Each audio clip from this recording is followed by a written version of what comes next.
Hello po, magandang araw po sa inyong lahat, mga kaplantito plantitas. Welcome to my channel today. Ito po pala ang aking videos ay ang mga nagagandahang bromeliads. Ang bromeliads po na ito ay pwede rin po panloob, pwede po rin pong panlabas ng ating bahay.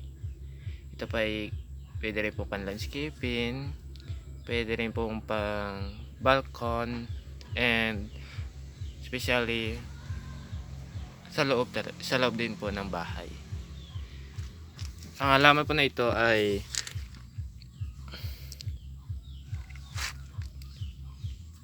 kilala sa tawag na bromeliads po.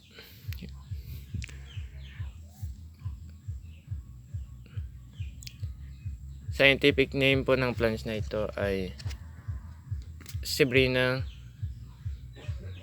bromeliads po. Ito po yung mga bromeliads po nito. Napakaganda po talaga niya. I sharing your our plant care tips about sa bromeliads po na ito, ma'am and sir, mga plantitas. Ito po mga bromeliads po na ito ay pwede po ilagay sa loob. Pag magdidilig po pala kayo ng halaman, kapag tuyo po itong bromeliads po, yung kanyang lupa tuyo po, diligan niyo po. Pero kapag basa po masyado o over sa tubig po, malulusaw po kanyang mga ugat. Yan. Yung kanyang puno malulusaw din po kasi na-over po sa tubig. Pag napainitan nyo po ito, nalagay nyo po sa initan, ganon din po, matututong po yan, mga dahon yan.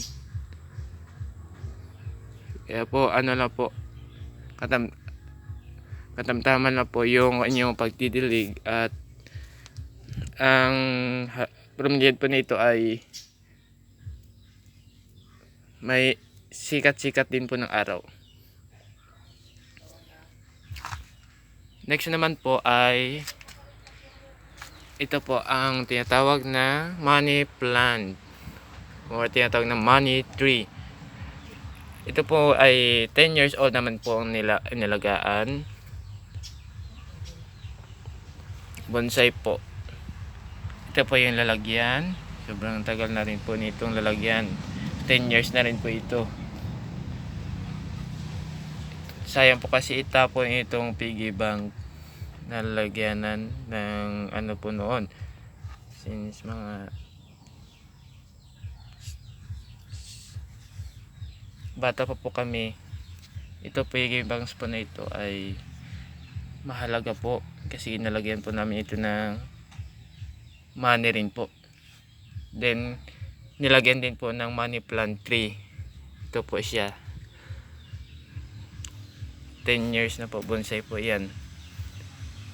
Ito po pwede rin po panloob, ma'am and sir, mga plantitas. Pwede rin po panlabas. Ito po pala yung kanyang mga bunga na. Yan po, bunga po. Bunga po yan.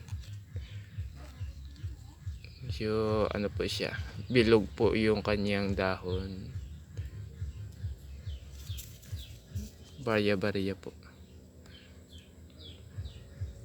Next naman po ay po yung Fiddle Ficus po, ma'am and sir, mga plantitas. Ito po pwede ring panloob at panlabas ng ating bahay. Hindi siya ganong diligin. Sana ay matutunan po kayo, ma'am and sir, mga plantitas sa panonood ng video na ito and planting care tips ng mga halaman po ito. Sana po panoorin niyo po ang aking mga videos. subscribe to my channel, Ma'am and Sir, mga plantito plantitas. Salamat nga po pala sa mga nanood po ng aking videos. And God bless us all po. Sa muli nating pagkikita. Kaya lamang po and maraming salamat po.